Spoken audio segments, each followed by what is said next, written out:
Maharashtra TB आजाराच्या विळख्यात सापडलेला आहे। हो, महाराष्ट्र टीबी आजाराच्या विळख्यात सापडलाय। गेल्या 100 दिवसांमध्ये 40,000हून अधिक टीबीचे रुग्ण आढळलेत। टीबी विरोधी मोहिमेअंतर्गत 1.37 कोटी लोकांच्या आरोग्याची तपासणी करण्यात आली आहे आणि या तपासणीत ही चिंताजनक आकडेवारी समोर आलेली आहे। ग्राफिक्सच्या माध्यमातून आपण कॉमस्कोर नुसार आता isakal.com आहे देशातील नंबर 1 ची मराठी न्यूज वेबसाईट।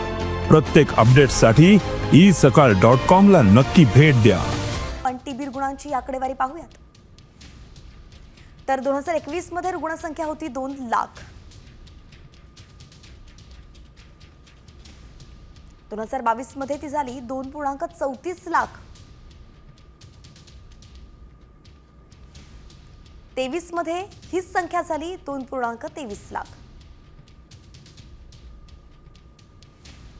24 मध्ये 2.3 लाख अशी रुग्णसंख्या होती जी कमी झाली होती।